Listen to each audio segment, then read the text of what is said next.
What are EFAs and what is the right amount and type for optimal health? Do growing children and athletes need more? So we pay attention to the amount of high caloric foods. We don't want people snacking on nuts and eating large amounts. But if we're eating a small amount to facilitate the absorption of the chemicals, you have more anti-inflammatory effects, and they're very satiating, and people are not overeating. They're losing weight at least 2 pounds a week. If you have a person who's overeating on nuts or something and it's inhibiting their weight loss, then it's not favorable. Yeah. But as long as people are able to control their amount they're eating and keeps them successfully losing weight as they're getting better, it's much safer to include a small amount of nuts in the diet.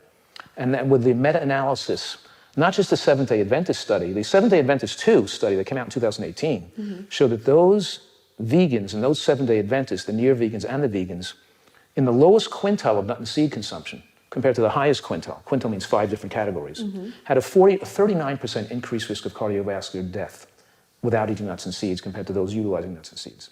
In the meta-analysis, when we analyzed studies that involved 80,000 people followed for many years and looking at causes of death, we found that the addition of nuts or seeds on a regular basis had a tremendous effect at extending all-cause mortality, reducing both cancer death and cardiovascular death.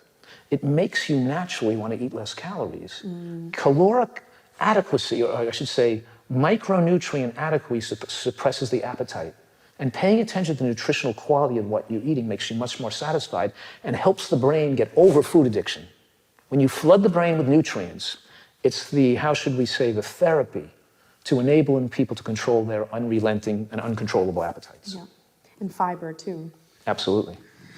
Fiber and nutrients shut down the appestat, and the concentrated calories ratchet up the appestats. And the foods that ratchet up the appestat, the biggest scam that's been perpetrated on the American population is tricking them into thinking that oil is a health food.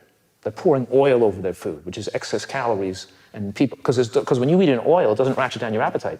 If you went to a buffet and you had a tablespoon of olive oil before you got to eat on the buffet, you wouldn't eat 120 less calories because you had a tablespoon of olive oil. You eat the same amount. If they mix the oil in with the food, you eat more calories because it makes you want to overeat calories.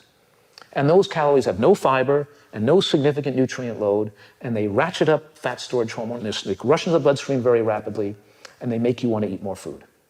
But if you had walnuts versus a walnut oil or sesame seeds versus a sesame oil, those calories don't come in 5 minutes, like 30 calories a minute. They come in 1 or 2 calories a minute. And your body preferentially burns that for energy and doesn't store it as fat.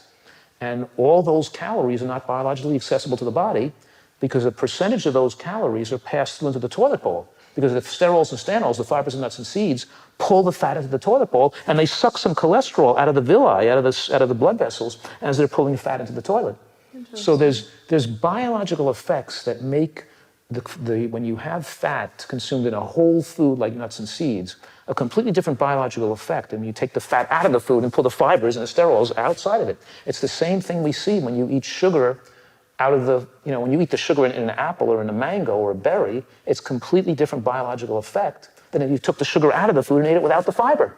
So whole foods are the kicker here. But the right portfolio to include a good variety of these anti-cancer foods means they work synergistically, where we really can get some medicinal power here to have people not get cancer.